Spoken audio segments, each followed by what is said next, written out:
We have a wonderful group of therapists with us today to speak on grief, loss, and the holidays. Thank you all for being with us. I'm going to ask each of you to introduce yourselves and tell us a little bit about what you do. Carol, I'm going to begin with you, and then we'll pass to Dwight, Jordan, and then Meadow. So Carol? Okay, thank you, Abby, for that great setup for our time today. I am the Clinical and Training Director at Insight Counseling Centers. I've been with this organization since 2008, and it is my joy to provide therapy through my license as licensed marriage and family therapist, and to provide training. I'm a supervisor in that field, and I work with interns, postgraduate, pre-licensed therapists, and I train people in spiritually integrative psychotherapy. So it's great to be here with you. Glad to have this team speak into this topic. Welcome, friends. My name is Dwight Hughes. I am a Nashville native and third career person with experience in business, church life, and behavioral health. As a spiritually integrated psychotherapist, my work is primarily focused on couples, providing premarital counseling, infidelity recovery, honing intimacy habits, and managing marital conflict. I'm glad you all are here. Hi, y'all. I'm Jordan Malone. I'm a counseling intern at Insight, pursuing a master's degree in marriage and family therapy at Lipscomb University. I've been at Insight since the summer under the supervision of Carol Smith, and I'm enjoying the work that I do here with clients and learning and being a part of the Insight team. So I'm grateful to be here and to give my input on grief and loss during the holidays. I am Meadow Alsobrook, and I am a counselor at Insight. I started out in my internship through Trevecca and stayed on after graduating, and I have a background in education, and I also am certified in brain spotting, focusing on trauma, complex traumas, which could also be tied to grief, and I see individuals and couples. Thank you all. So Meadow, let's start our discussion today with you. Let's define what we're talking about today. What is grief and loss? Well, there is a technical definition, which I could read out or summarize. Basically, grief is just a response to a loss, particularly the loss of a loved one. It could be even a pet, but somebody or something that you have an emotional connection to, a bond of affection. And conventionally, it's focused on the emotional cycle of grief.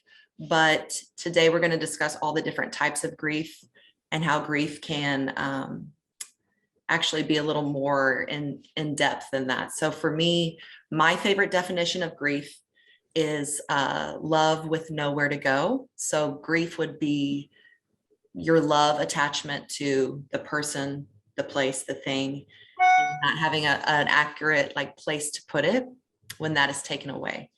Also, something around the holidays that we're going to discuss is a little more about what specifically this time frame, what it brings up.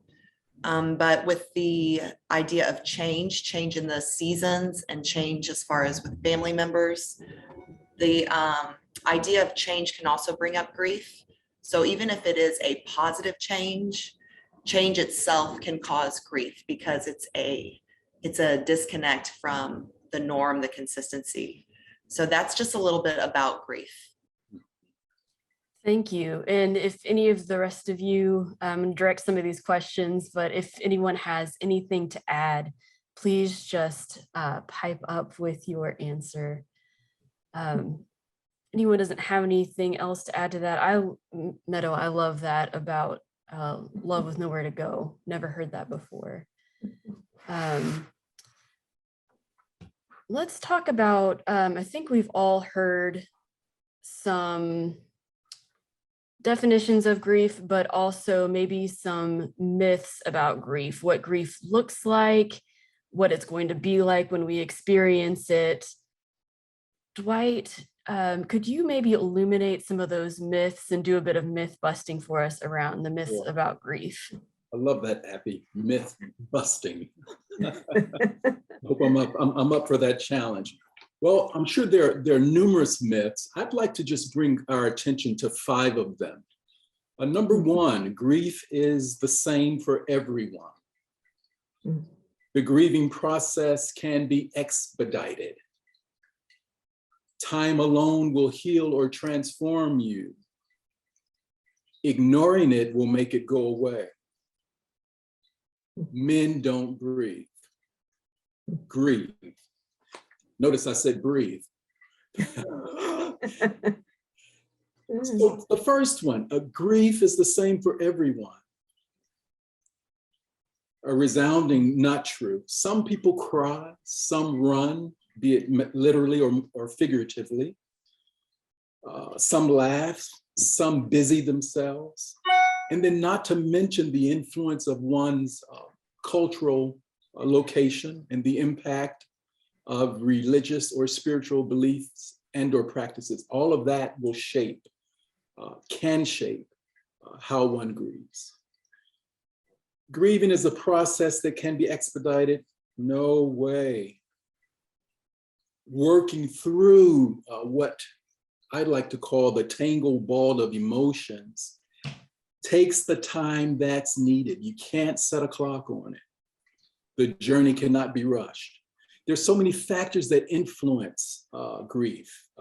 It's layered, it's too complex. Again, factors such as one's cultural location, their spirituality, the role of the person in the family, if we're thinking about a loss of a person, the intensity of that relationship, that attachment, that bond, the circumstance of the death, all of these things impact how one grieves. The age of the griever, one's gender, one's mental health, and many, many other factors.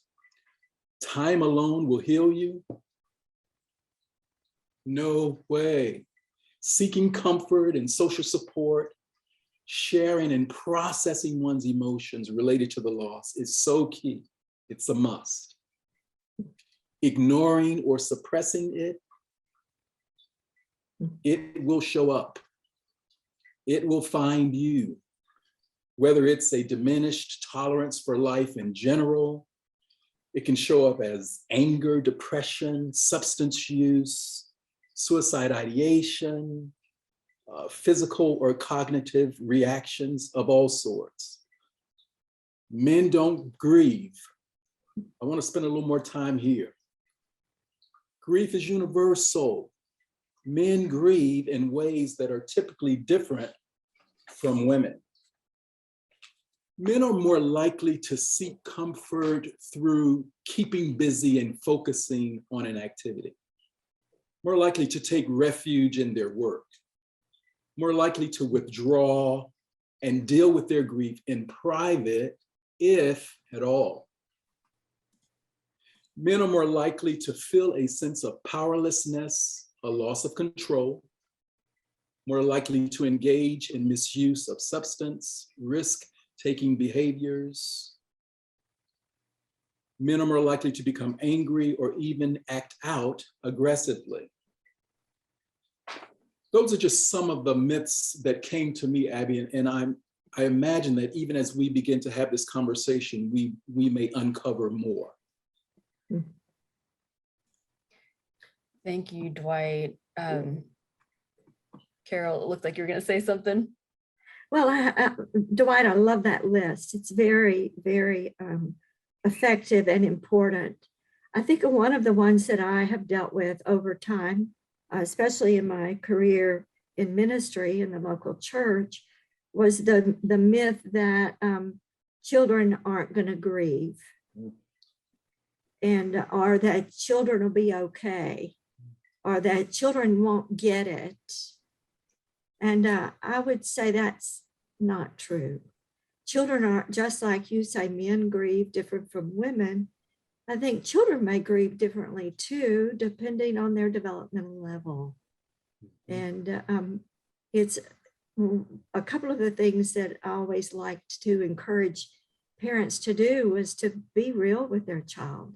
let their own emotions show, and show the child how they work through the difficult emotions or sadness or heartbreak, whatever. That builds resiliency in the child from a young age. I've had clients ask me, even after leaving the local church ministry and its counseling ministry, I've had clients ask me, should my child go to the funeral? And I've thought, well, what would have you say no? What would you be concerned would happen if they go? Why do you want them to not? So allowing that children grieve is important to bust that myth.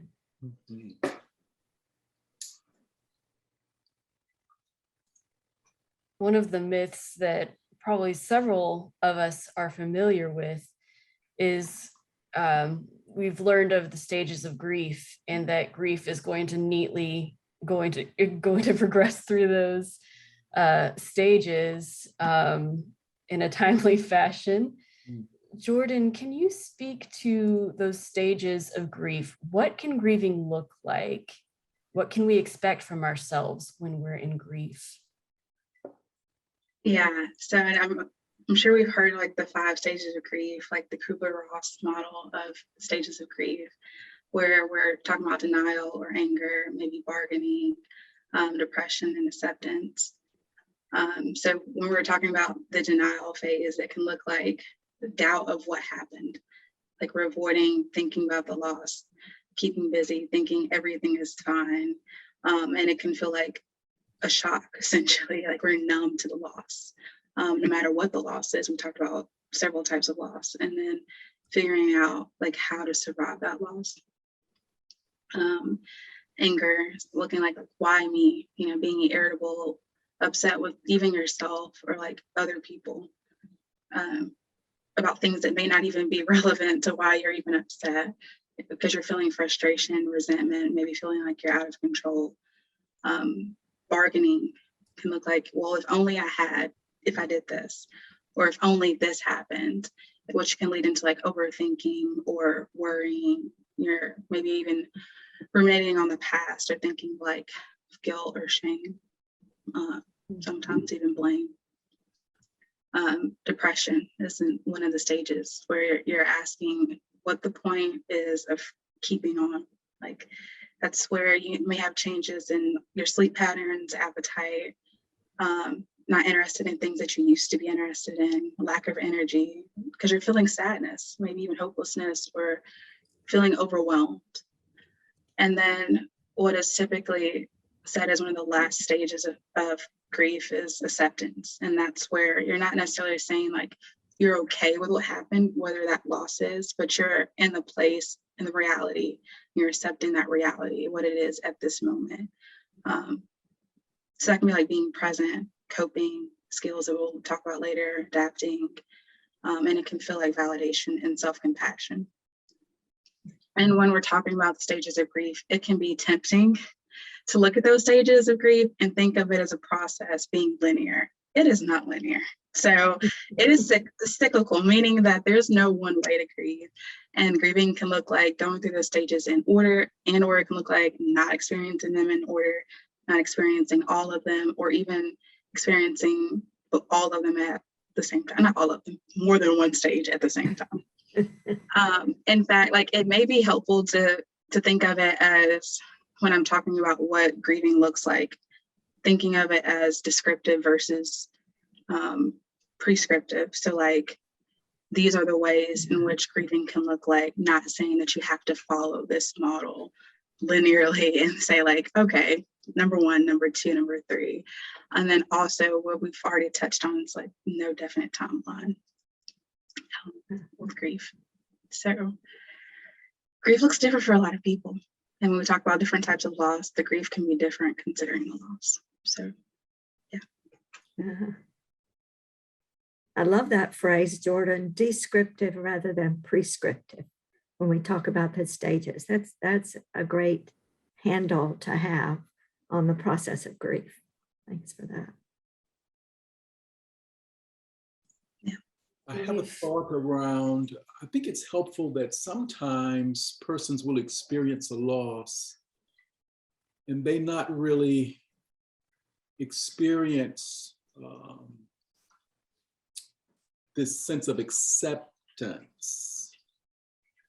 And I wanted to normalize that and say that, you know, whereas one may not be able to experience acceptance, they can experience a deeper level of understanding about the loss. And so I want persons not to feel that something's wrong with them if their grief scenario is so severe or such that they can't, or they haven't arrived at a place of acceptance. But to know that understanding the loss is a healthy marker as well. Dwight, I just wanted to piggyback off that because one of the things I've heard about grief and grieving is that grief itself is not a, you know, maladaptive problem. It's not an actual Absolutely. disorder. It's completely normal. It is every person has the capacity of grief, but looking at your grief in a way that's separate from what could it cause if we're not, you know, honoring the grief. So just looking at that cause and effect from grief itself is not pathological. It's not abnormal. It's not, but if it does connect to, you know, maybe trying to deal with it in a way that's not helpful, you know, I mean, we use the term maladaptive, but things that might lead to it, like as you mentioned earlier, maybe substance use or maybe, you know, a depression that can come on if you're not honoring the grief and dealing with it as it comes. Sure. So I think that's Yeah. that's just another thing to point out. Grief itself is not a disorder. Absolutely. I love that, Meadow. To piggyback on that, I've been told for many years that, you know, to live is to grieve. Actually, the phrase was to love is to grieve. So Meadow, you know, piggybacking on your opening definition of grief is a loss of a love, a significant, something that we love, that we have some strong affection and bond to, that if we're going to love, we're going to grieve. If we're going to be fully engaged and fully present and energized around connections, or around a passion about a work even, or a passion about a place, then we're going to mourn the loss of that when it changes. That really sets up that phrase. It's not a disorder to grieve. It's a part of life. To live is to grieve. Yeah. We have a question in the chat. Are you all familiar with the dual processing model of grief by Strobe and Shute? How do you view the 5 stages of grief versus the dual processing model? That's a great question. This person has done their homework. Good for them. And I'm going to go out there on a limb and just say that really what has evolved through me over the years, and I started studying the process of grief when I was in my 20s. What has evolved for me over the years is that grief is an experience. And I am not familiar enough to come up with the terms of that dual processing model, though I have heard about it. I know it's there. I can't name the pieces. So if one of my other colleagues knows that, please piggyback on this with more exactness than what I'm offering. What I would offer our listeners is that really the experience of grief needs to be very individually crafted. Just like your experience of connection with another person is, or just like your experience of purpose or passion, it's individually crafted. And with that being said, I do acknowledge that it is both an inner work and an individual work that we only can, there's parts of it we can only do within. But there's so much about sharing the burden of the grief with another that makes the processing of it restorative. If we have another to come alongside and we process outside, externally, with our words, with our logic, as well as in our heart with our emotion. I invite my colleagues to add to that. Carol, that makes me think of a phrase I've heard years ago, just shared pain is lessened pain, Yes, which can apply to more than just grief, but right. being able to talk about and say out loud, you know, something I always check in with clients when they are expressing a loss or grief or any kind of transition. Right. If they say it out loud, my response is usually, how does it feel to say that out loud? Because that's another, that might tie into the dual processing of being aware, having that awareness of what's going on internally, but then having that validation, having someone to reflect back to you what you're feeling. The And witness of the pain. Yeah. yeah. Yeah. So I think that's really important with grief. Yeah. And even sharing details. I think the Yeah. details, whether it's the name of the person or specifics around like a job loss or whatever it is.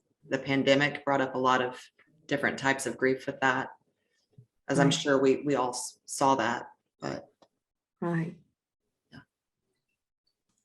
I think now in the work that I am moving into, it's not so much a dual processing as it is a triangle of processing. You know we have cognitions about our grief. It has, we have thoughts about it. We have logic about it. And we have emotion, that ball and tangle ball of emotion that has been mentioned already. And we also, we have it embodied somewhere. We feel our grief in our body. It lives in our tissues somewhere. So the processing that I'm finding is more helpful for my clients now is to do that triangular processing, to let the client find where it lives. When it lives there, what is the feeling about it? And when you feel that, what does that mean to you? So you're circling cognitions, emotion, and body. yeah, that's good. I like that, the triangle. That's really good. Yeah, absolutely. Meadow just mentioned different types of grief and some that we've even seen, especially during this time of the pandemic. Carol, would you be able to illuminate some of the different types of grief, maybe even with some examples from people that you've worked with? Sure. We've started out this definition of grief looking at the loss of a close person to us, losing an older parent or a younger parent, losing a child, adult or younger child, loss of a spouse through divorce, or through losing anyone close to us through a sudden accident is a different type of grief than through a long expected journey. Walking with the aging person over that process of leaving this earth. It's very different how we grieve. Sometimes the grief that we have is when you think about that anticipated death of a loved one is anticipated grief. And we do some of the really deep, hard work of grief before our loved one actually turns loose of life.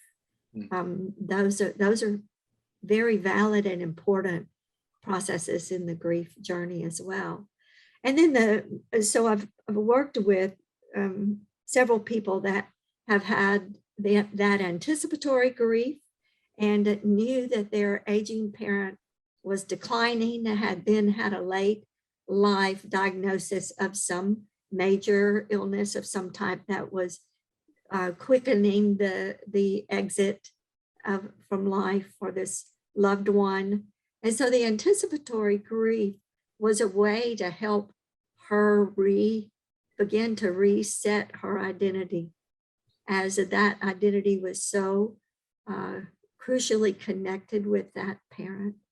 And then to help her to differentiate a little bit more than what she had been able to before, and to gain the perspective of the good life that her parent had had, the positive parts of the life, to the extent of being able to say, oh, you know, that part really wasn't so good. Because in the acceptance, the coming to understand the grief, part of what tells us we have moved to the other side is when we can see both the good and the bad and accept them both from the life that we shared with another. So that anticipatory grief set her up to then navigate when her parent died, being able to then mark moments of remembering over the next course of the next year after the death of that parent, and find ways to do that was life-bringing for her, that she could then find a tradition connected with a birthday or a holiday or a significant family event that she could then pass on to her child. And for her, that was commemorating the parent and helping herself remember those treasured times of the parent. So that's one example I would offer of that. I lost my word, but the grief that happens before the death and then continues after the death of the lost loved one. So that's one thing. I've also worked with someone that lost a major work, and it was under difficult circumstances that came about by burnout. And that loss of the career as the breadwinner for the family really precipitated an eruption in the identity tiles of the person, that needed some tiles that needed to be busted up and shaped into a different kind of mosaic, so to speak. And the opportunity of that burnout, that the burnout brought, was for the person to honor what was so good about what they had done, and to find a way to re-enter the workforce in a way that pulled forward the skill and the meaning and the purpose into something that looked different, so that the person could find a new shape rather than getting lost in despair, which was the critical crossroads that this person was at, being lost in despair rather than being able to reintegrate life and move on into something that had meaning for them. I invite you guys to offer other types of grief you've sat with and worked with. I have another type of grief, and this is one that I'm experiencing. We talked about the different types of grief of being, it can be good, positive change, right? So positive change was that recently got married. And another transition would be, well, how do we do the holidays? You know what I mean? Like, I'm used to spending holidays with a specific family. It's like, now, what does that look like if we're two different areas? And so it's just joining the holidays in a different way, different family, and experiencing it in that way. So I just wanted to highlight maybe positive, like change, which is also a loss of where I would have recently spent holidays with family, with my mom and my dad. So just wanted to highlight that as well. That's a great example. Grief can also be complicated when, and this is from in the realm of losing a loved one, if the survivor's thoughts, negative thoughts outweigh the positive thoughts that they have about the deceased, that scenario could fall in what's been labeled as complicated grief. I've also seen the term ambiguous and ambiguous loss. Oh boy, let's see if I can articulate this. Probably an example would maybe illuminate it best.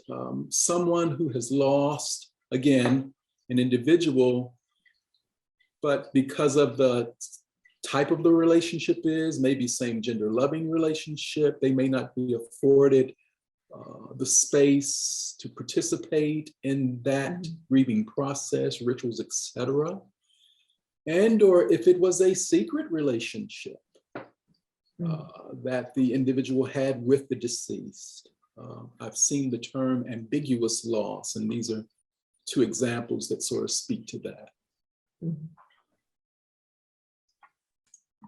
And thinking about this time of year in particular, what makes this time of year most difficult for those who are grieving?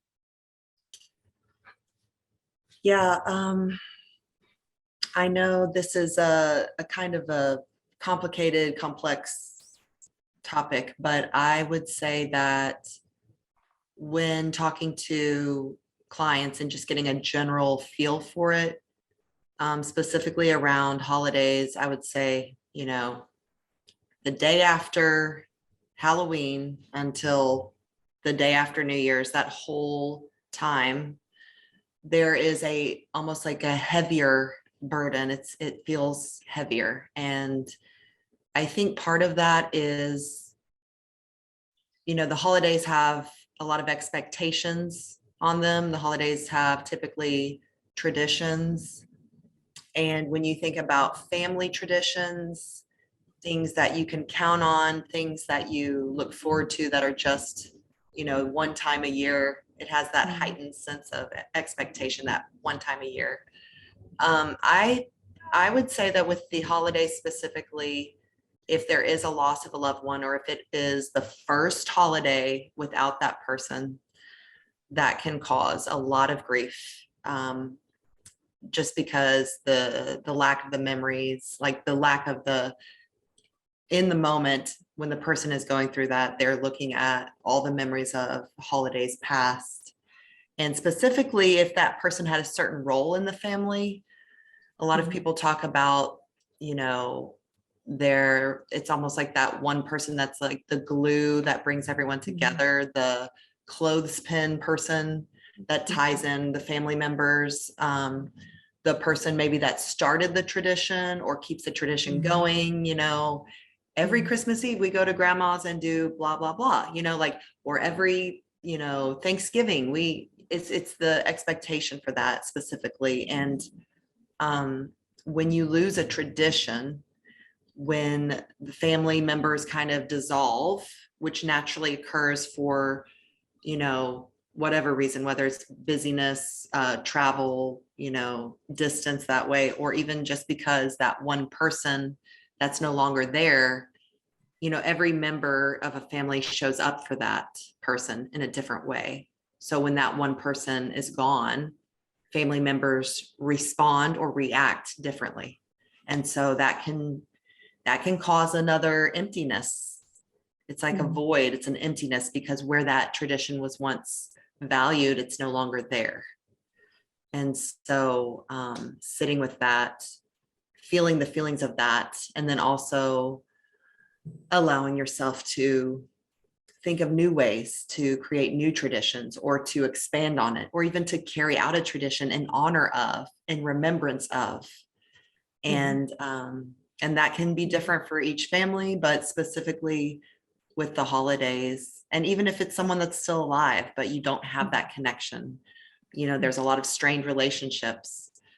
So, child to parent, so an adult child not necessarily having that connection anymore, not having the invitation anymore, things of that nature.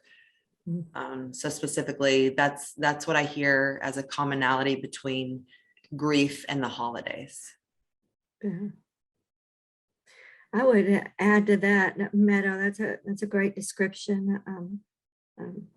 Some of the reports of when you've had a long-term relationship and a partner passes, but you have all of these couple friends that you've been participating with.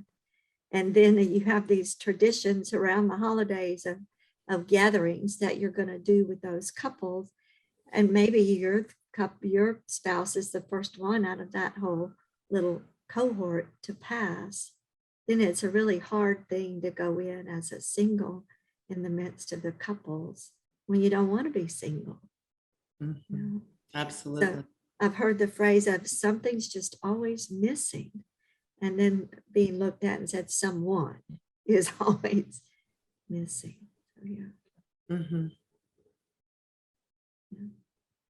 That's a good We talked perspective. about children earlier too. And so especially with children who move often, or even who are children of divorce, you know, especially when they're thinking of holidays and their friends may be excited about the holidays and they're looking at the holidays. Well, this person, you know, I won't be able to spend it with mom. I won't be able to spend it with dad, or whoever the case may be, grandma or aunt or uncle.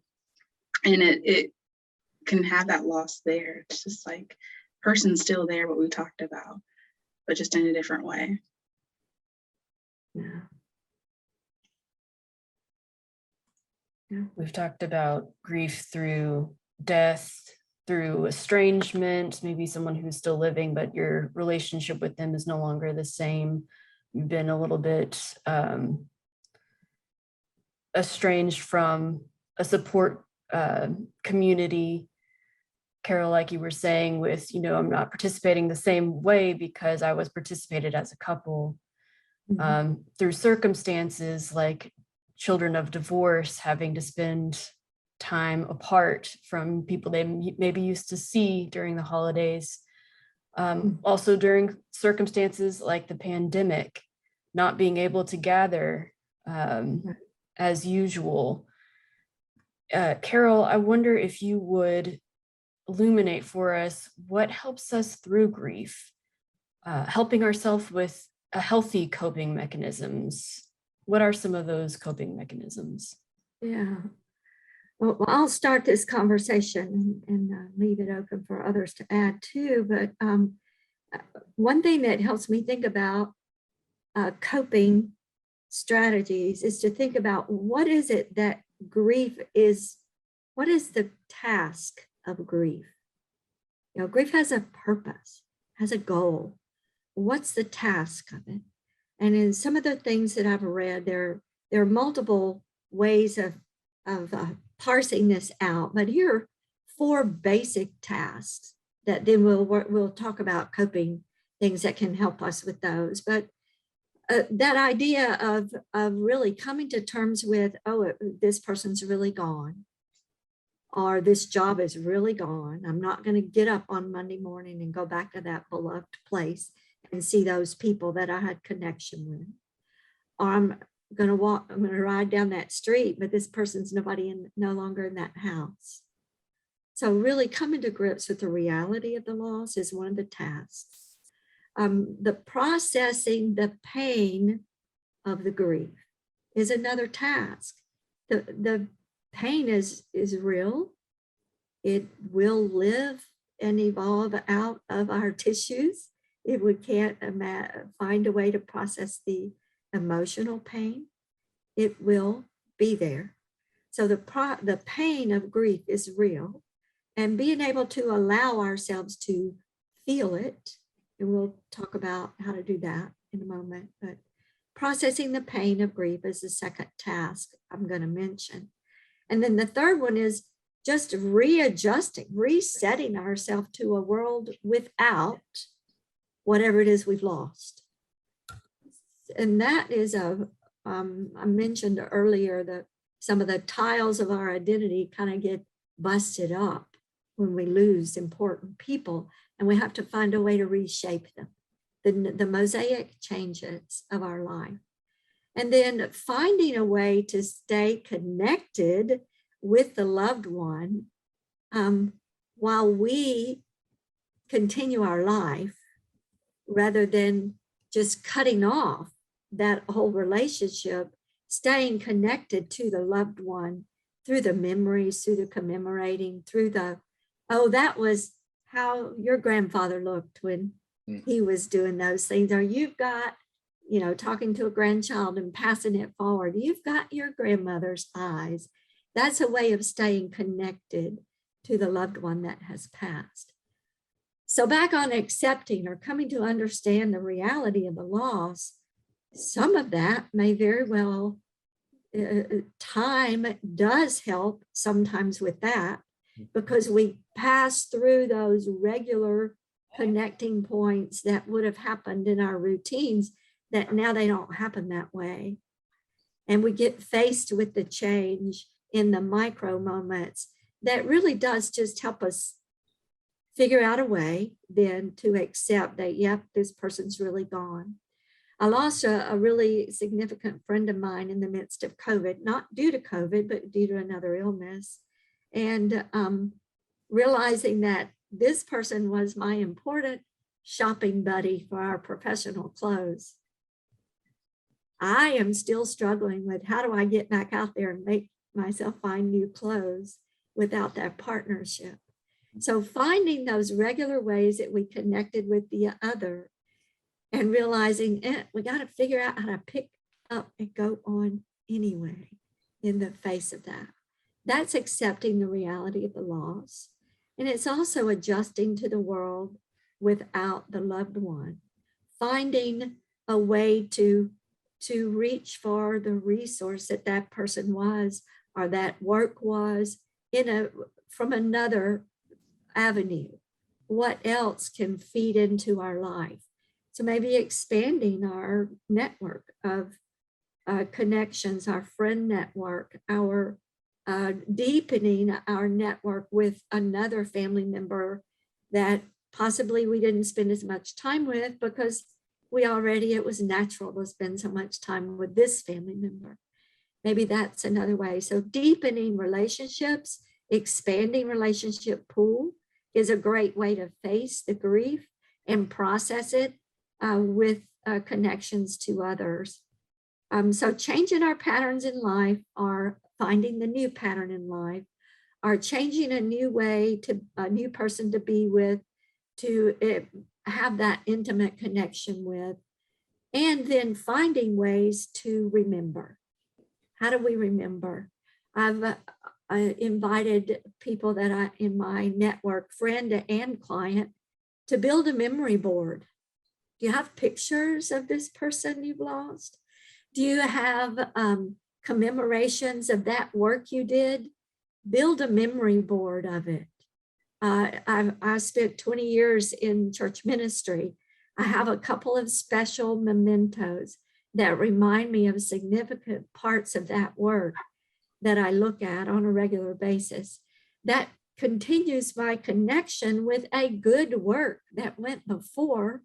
So I haven't lost it altogether. I can still build on that work that went before with what I do today. So those are some things that came to my mind. What would you guys add?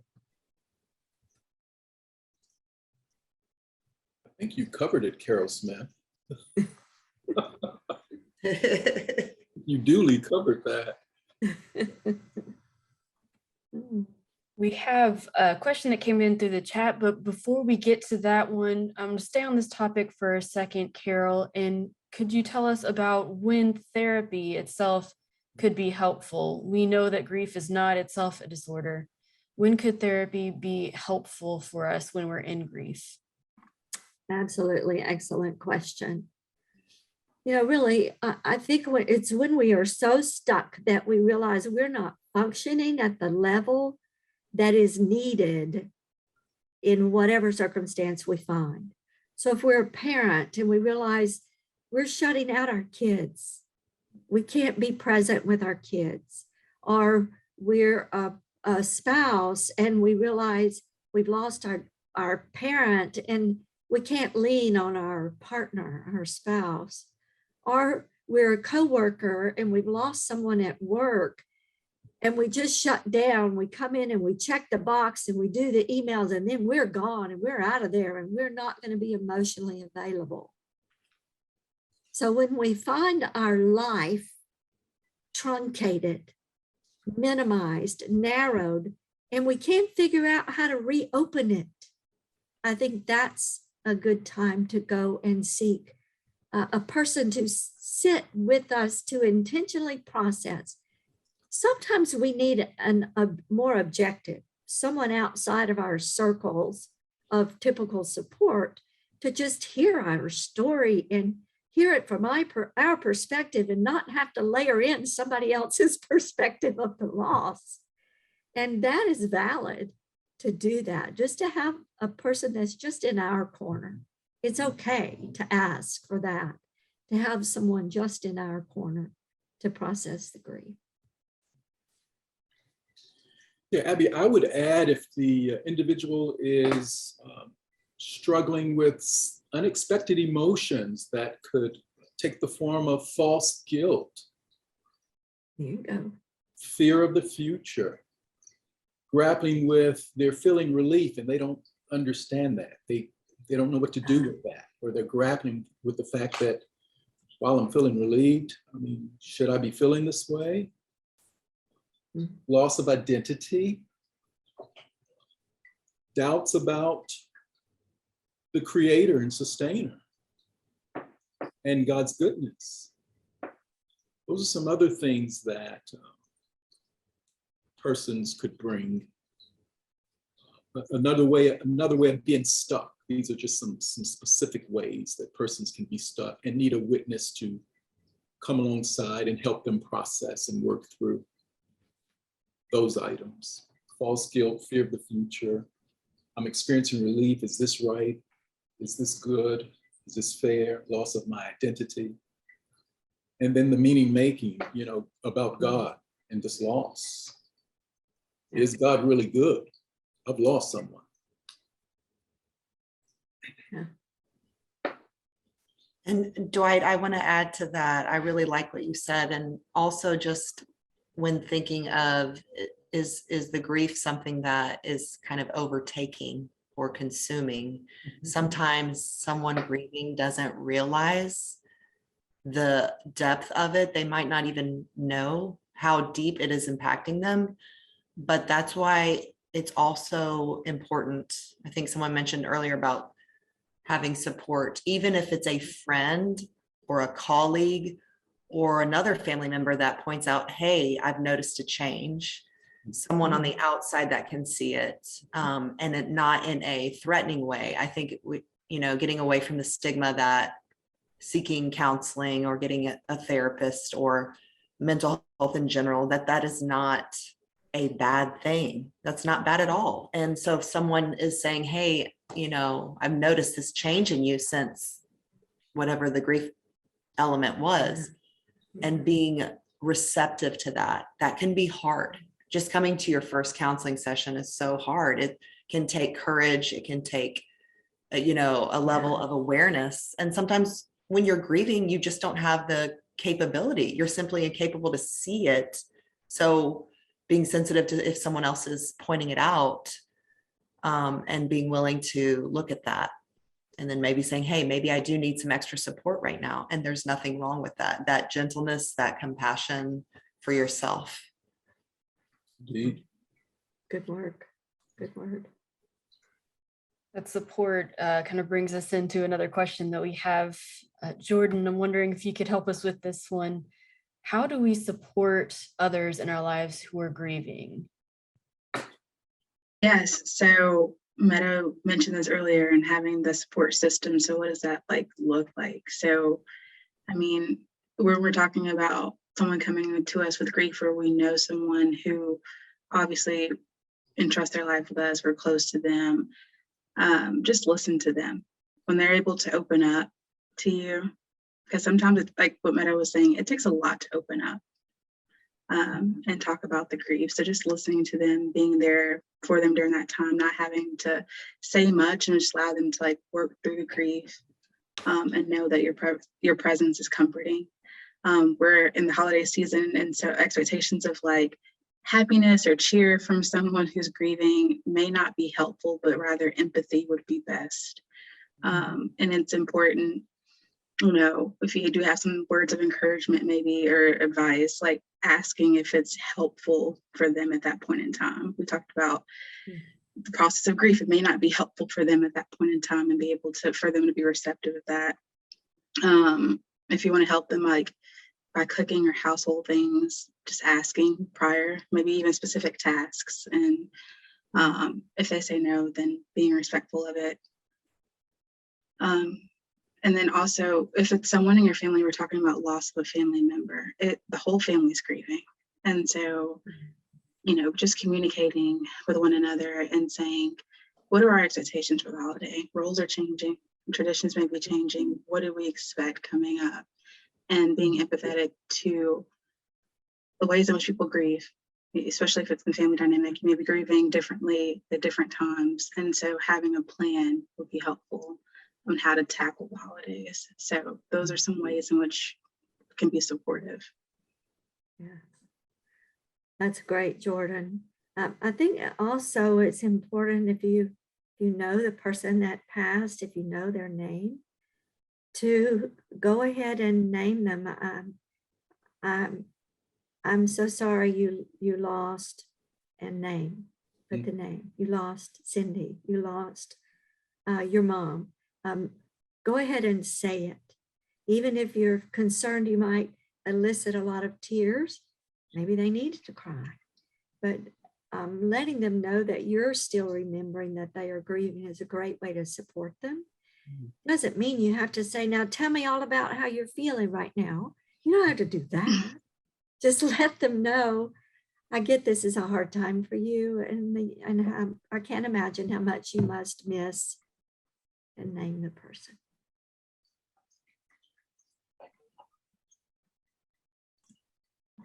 Want to address this question. The question is, can someone address the topic of various abuses within the family structure? I imagine that gets back kind of to types of grief that we can experience, especially this time of year, maybe when we're seeing people in our families. Wow. Well, I think the emotional abuse, I'll start with that one. You know, I'm not sure if this is where the question's coming from, but in a way to deny our family members their own emotion, whatever it is, around the person that they have lost is a hurtful thing. The line between hurtful and abusive is a little nebulous. I think abusive would be when it is expressed out loud, oh, that hurts, could you please stop? And it doesn't stop. Then that could be when the line of abuse happens.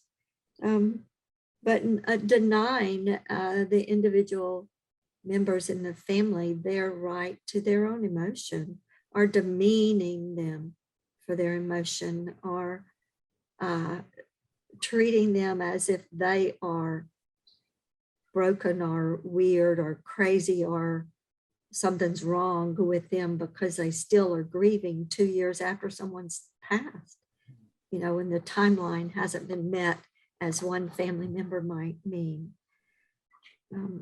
So emotional abuse could be connected with a denial of the person's need to grieve in their own individual way. This is an excellent question, and I wish we could talk about this for another hour. So neglect, one form of abuse that can come in very obvious ways. As I mentioned before, the non-invitation or the withholding of any type of affection, or if there's an expectation of, even what goes back to the traditions of what families have going on, you know, certain family members and because of their grief, not having the capacity, but it can come out sideways. When people are not aware of their level of grief, when they don't have the awareness of what's going on, anger is that top layer emotion. So the anger is going to come out sideways on the people closest to you. And that's just like a natural consequence if it's not addressed and if it's not something that's in the forefront. But it's easier to push it down. It's easier, to not look at it. A lot of times abuse will come out when someone is trying to avoid feeling their feelings. They will look at the other person, take their inventory, and verbal abuse will come from that. Or, I mean, even violence, even physical abuse will happen if someone, as a consequence of their grief. I mean, I'm just thinking of the train, how it can go, Right. like what Dwight was saying earlier. If someone is grieving and one of their ways of coping with that is maybe they're starting to use or abuse a substance, that can come with a whole new plethora of issues from that, especially onto family members. Right. Whether that's physical or verbal. I mean, there's so many different ways that can come out. But I think the main thing I was trying to say is just if the person grieving is not aware of their level of grief, if they don't have the awareness first, and then they can't accept it second, then they won't have the action third to create an action that is promoting health for them. So it's a matter of just having the awareness first. And specifically with that question, abuse within the family, I think it happens more often when there is a loss or grief, because everyone is reacting differently. And but that, anyhow, I know we're low on time, but I hope that helps with the question. Meadow, that was excellent. The dysregulation that grief will bring can come out sideways. That's a wonderful way to explain. Doesn't stop, but explain how abuse can get linked with grief. It's good. Yes, thank you for speaking to anger, grief coming out in anger. I think we probably often think of sadness or depression with grief, but anger is a big one. Dwight, as well, the relief that you spoke of, that could be a surprising one, like you said earlier. We are running low on time. This is something that we could speak on forever. It affects all of our lives. It's such a big, important topic. Before I get into our closing, we do have just one more question. I want to leave with a little bit of hope for transformation. We know that grieving can be often is a long-term process, but it's not the same throughout the entire process. Carol, I'm wondering if you have any illustrations for transformations, resolutions that you've seen with your clients when they've been grieving. How do you know that you've reached one of those resolution points? Wow, I think the resolution point came with a mother-daughter that I worked with that lost to the dad spouse in a tragic accident, when they finally could recreate an important ritual they had as a family around the holidays. When they could finally do that, and this was a couple of years after the passing, it took a little time to work their way back around to that, to be able to, and they were able to intentionally incorporate something that the dad's spouse, husband would do in the holiday in a particular place. So it's very specific for them. And that brought them both relief and a recognition for themselves. I think I can breathe. Life is going to go on. We still can be connected, and life can still be good, even missing the dad, the spouse. Thank you all, Meadow, Jordan, Carol, and Dwight. I want to thank each of you for your presence and your expertise here today. Do you have any final words that you would like to say? I wanted to just enumerate, just summarize tips on managing the holiday. Plan ahead, ask for support from others, give yourself permission to take it easy. And then if I were to drop the box, I would say things like have realistic expectations, let family and friends know what you have decided, which means you've given it some thought beforehand. Accept help. Don't isolate yourself. Allow yourself to be happy. Find comfort in helping others. Take care of your physical health. Consider creating new holiday traditions or rituals.